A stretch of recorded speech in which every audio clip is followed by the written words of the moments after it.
Hello everyone, आप सभी का स्वागत है मेरे यूट्यूब चैनल पर। आज हम लोग डिस्कस करने वाले हैं the law of returns to scale.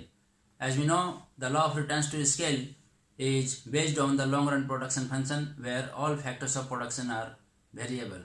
But here, while studying this law of variable proportion, we take into consideration only two factors, that is labor and capital. And the word sentence, the returns to scale, returns is called output and scale means the inputs. Therefore, outputs divided by inputs. So, the law of returns to scale shows the ratio of output to the inputs. It means how the output will change when we increase the level of inputs in the same proportion. So, this is called law of returns to scale.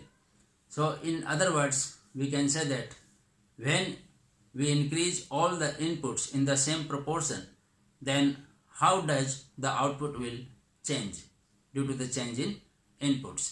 Therefore, this law of returns to scale comprises three stages because the degree of the change in the output due to the change in the inputs varies in three ways. The proportionate change in output may be greater or similar or lower than the change in the level of inputs. So on this basis, there are three stages of law of returns to scale. Number 1, increasing returns to scale. Number 2, constant returns to scale. And number 3, diminishing returns to scale.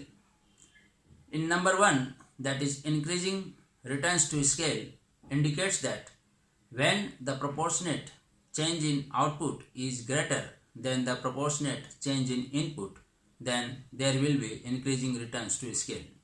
It means if we increase the inputs by 10%, but as a result the output increases by more than 10%, then this will be increasing returns to scale. This can be made clear with the help of this table. Here inputs and outputs. We see here 1 labor plus 1 capital produces 100 units of output. But when we double our inputs, that is 2 labor plus 2 capital. So here the inputs are doubled, but the output will be tripled, that is 300 units. So here the percentage increase in input is 100%, but the here percentage increase in output is 200%. So this example shows increasing returns to scale. Similarly, second is constant returns to scale. It means when the proportionate change in output is equal to the proportionate change in input, then this is called constant returns to scale.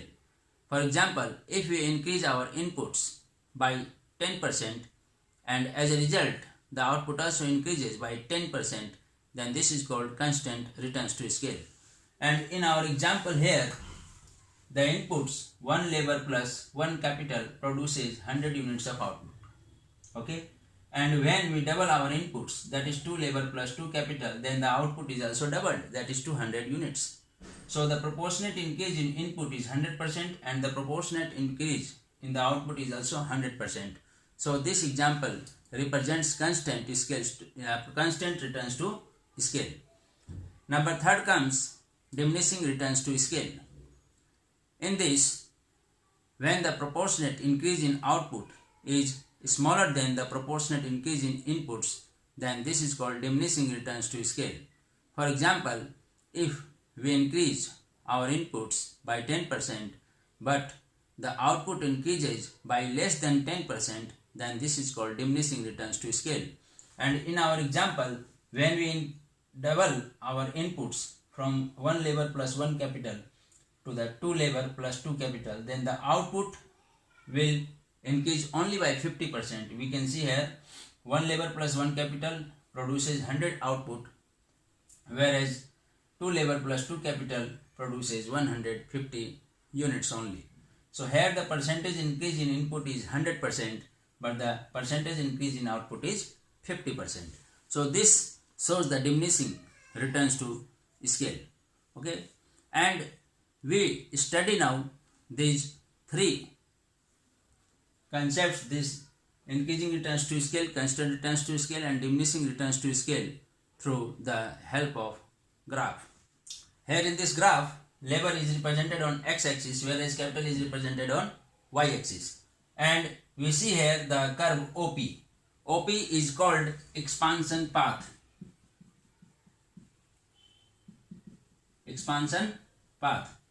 And we know expansion path shows the least cost combination of inputs as the producer increases his production. Okay. And here IQ1, isoquant 1 represents 100 units of output, isoquant 2 represents 200 units of output, and isoquant 3 represents 300 units of output. And we see the distance of OA represents OL 1 units of output and OK 1 units of capital. And the point B indicates the employment of OL 2 units of labor and OK 2 units of capital, whereas the combination C represents the employment of OL 3 units of labor and OK 3 units of capital. Here we see the employment of inputs, that is labor and capital, is becoming lower and lower. Here we see L1, L2 is less than OL1 and L2, L3 is less than L1, L2. Similarly, here also K1, K2 is less than OK1 and K2, K3 is less than K1, K2.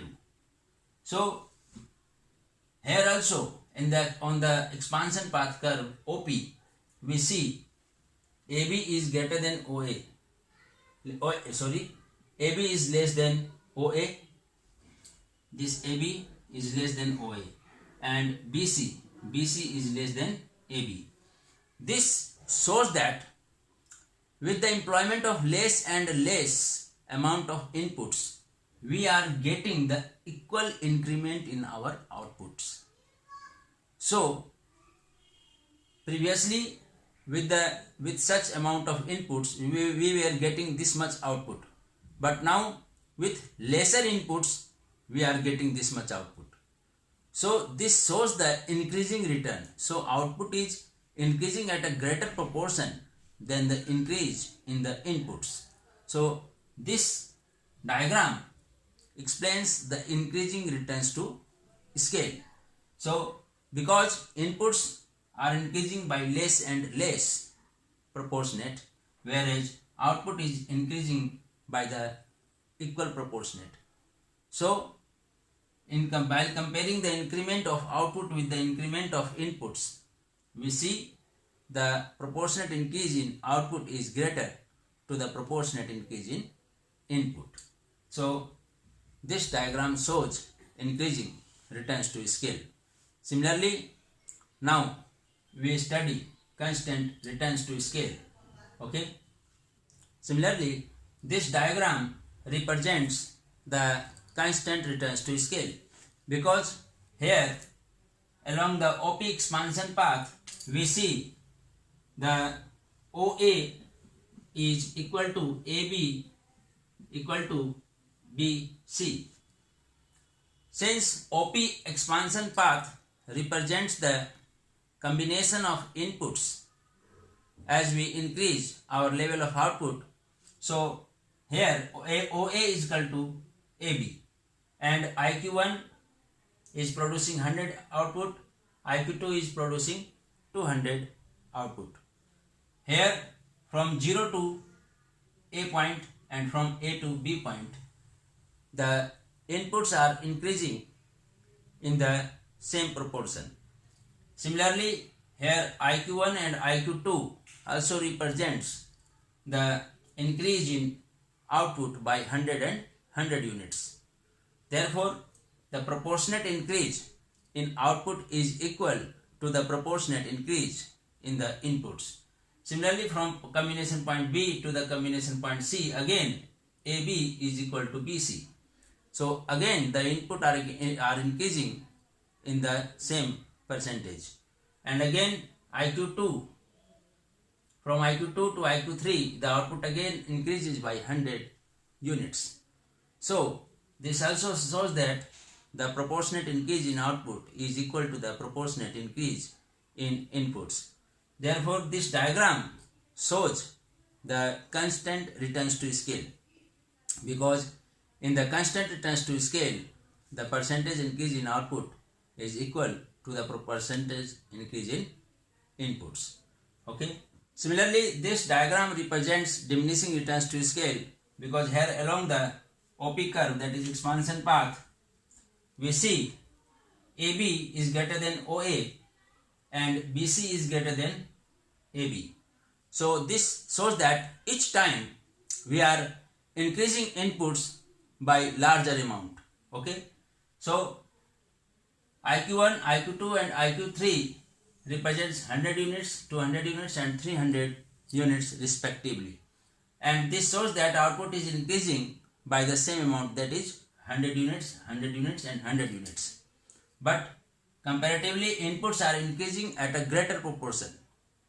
This shows that previously this much input was giving this much output, but now we are using this much input to get this much output.